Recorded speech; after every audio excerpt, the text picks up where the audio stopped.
though. We're gonna move it. They Yeah, put that there. and I thought you put it there. Oh, it's a magic thing. We'll say it's a God thing, right?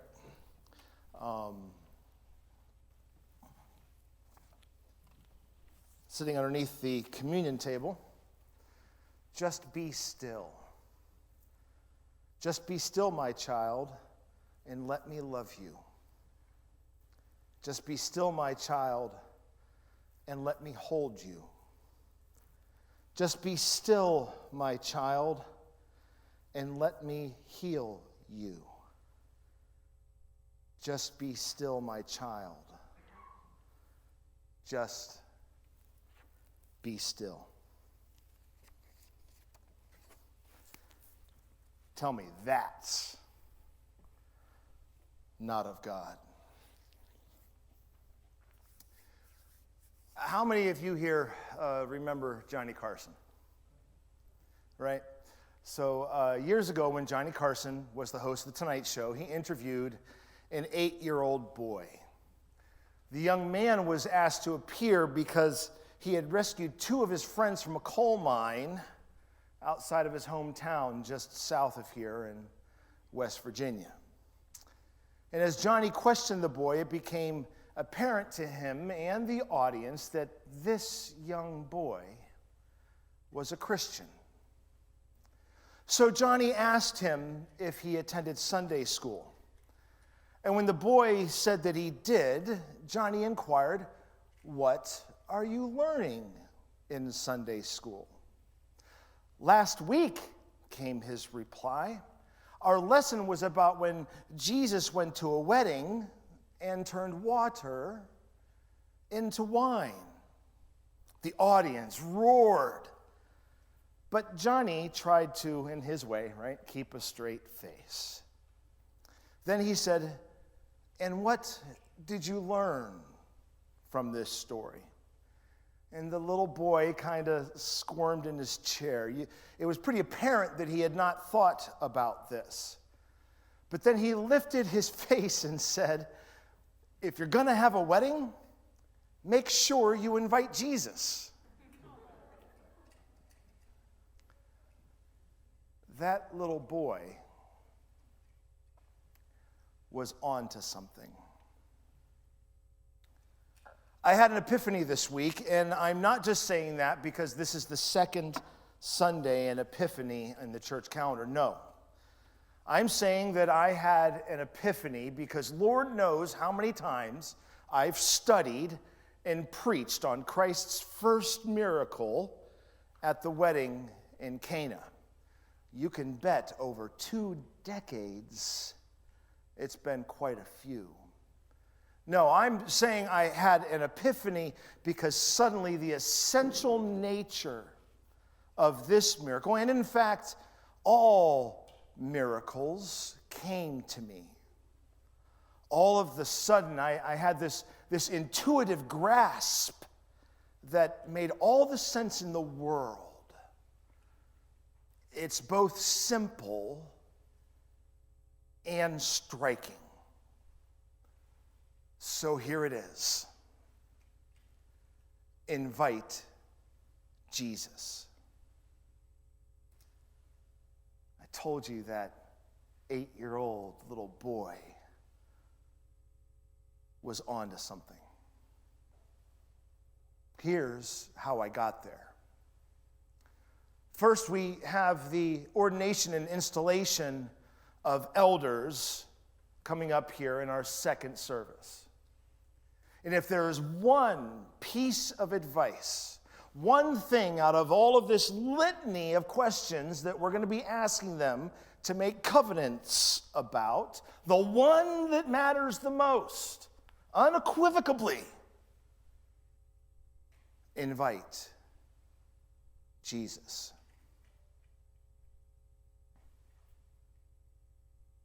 Calvin spends a lot of time and a lot of energy putting the outside world aside so that we can invite Jesus. Patricia S. Lane tells us, I always want to put an N on there for some reason, L-A-Y-E, tells a story about visiting a very successful businessman's office. And while they talked, he sat there and he twirled and fiddled and played with this paperweight. You know, those kind that are clear and have one little thing in them. It was a dime. Curious about this paperweight with one little dime in it, she asked, and he told her this story of a miracle. He said that when he was in college, he had a roommate, and they were down to their last dime. They were the first two members of their families to ever attend college, and their parents were their entire families were extremely proud of them. And each month, their families made small little collections and sent it off to them as an allowance to buy food. That month, however, the checks had not arrived. And it was Sunday, the 5th day of the month. And they had not but one dime between them remaining. And they used that solitary dime to place a collect call to their homes some 500 miles away. Do you remember these dorm phone booths? You know, by the time I got to college, we all had separate lines in our rooms. But I remember going to Penn State football camp as a kid and Westminster basketball camp as a kid, and going down to the family room and waiting to get on one of these phones to call my parents and tell them about my day. If Diane gets a phone call, please get Wendy or Pam, room 204. Don't you want to know about that? Right? Do you remember leaving notes and stuff like this? So-and-so called in those dorm hallway or dorm family room phone booths? Well, obviously, for those of you who don't know this was many years ago when you could make a phone call for a dime. I remember when it went up to 25 cents, a quarter. Well, when his mother answered, he could tell from her voice that something was wrong. She said that his father had been ill and out of work. So there was simply no way that they could send money this month. So he asked his mother if his roommate's check was in the mail. She said that she had talked with his mother and that they also couldn't raise any extra money that month. They were sorry, but it looked like the boys would have to come home. They had been putting off telling them, hoping, praying for some kind of solution. Were you disappointed? Patricia Lay asked. Devastated, said the businessman. They both were. They had 1 month remaining to finish the year. Then they could work all summer to earn their expenses. Both of their grades were excellent, and they had been guaranteed a scholarship for the next term. All they had to do was finish that present term. What did you do? Lay asked. This is when the miracle occurred. The businessman said that when he hung up the telephone, he heard a noise, the noise of dimes pouring out of the payphone. It was crazy, he said. They were laughing, they said, and holding out their hands to catch all the money. Students were walking down the hall. They thought that they were out of their minds. And so they gathered all of the money. And they discussed about taking that money and using it for their expenses. Nobody would know.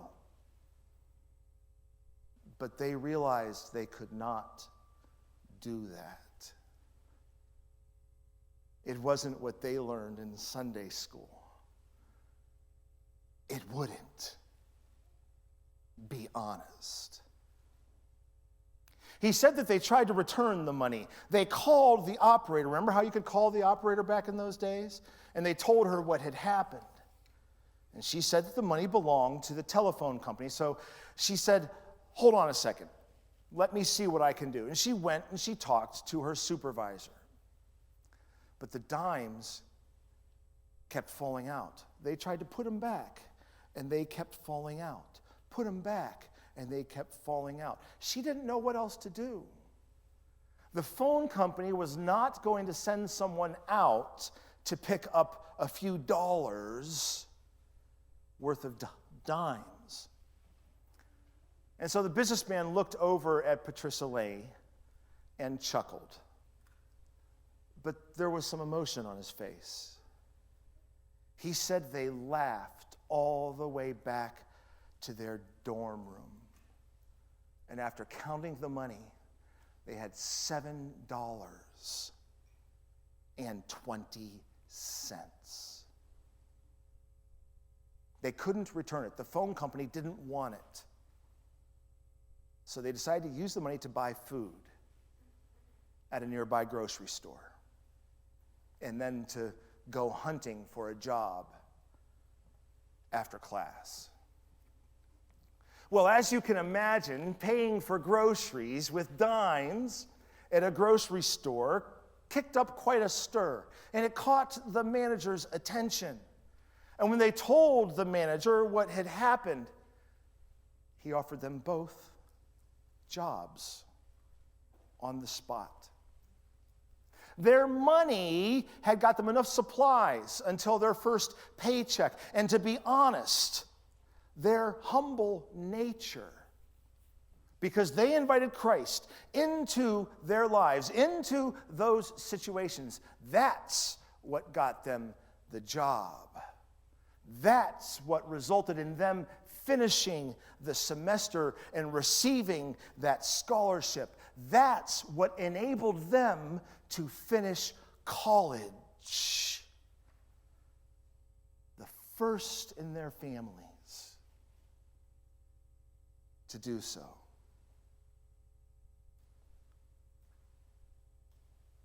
Do you see it? This miracle never would have happened if these two businessmen wouldn't have invited Jesus into their lives. If you want things to go your way, if you want your most earnest prayers to be answered, if you want a miracle, it's simple. Really, invite Jesus. For you see, when you invite Jesus, the right things, mostly small but sometimes big, start to happen. And the inverse is equally as true. You don't invite Jesus, and one after another, mostly small but sometimes big, bad things, wrong things start to happen.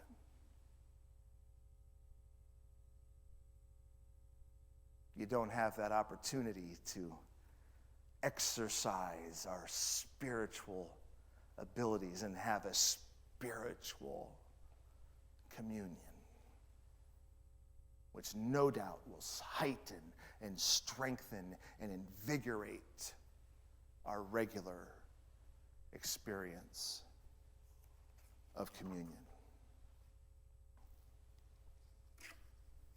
It seems that NASA and the FAA have a unique device for testing the windshields of their airplanes. The device is a gun that launches a lifeless foul at the plane's windshield at approximately the speed that a plane flies. The theory is that if the windshield doesn't crack from the impact, it'll survive a real collision with a bird during flight. It seems that the British were very interested in this and wanted to test a windshield in a brand new locomotive that they were developing. They borrowed the chicken launcher, loaded the chicken, and fired. And the ballistic chicken shattered the windshield, went through the engineer's chair, broke the instrument panel, and embedded itself in the back wall of the engine cab. Twang. The British were stunned. And they asked NASA and the FAA to recheck the test, to see if everything was done correctly. They reviewed the test, and they had one recommendation: use a thawed chicken.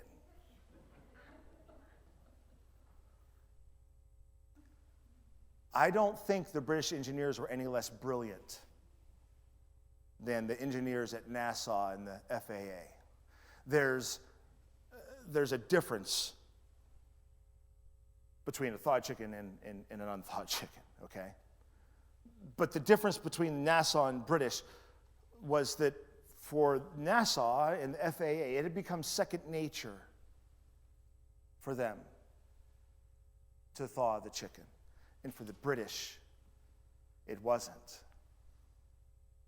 We need to invite Jesus in the same way so that it becomes second nature and we don't forget that crucial, vital step. Friends, all due respect to the British, but don't be like the British. Invite Jesus into your life so that following his ways becomes a second nature. And then watch as things start to go your way. Watch as your most earnest prayers are answered. Watch as the opportunities for miracles abound.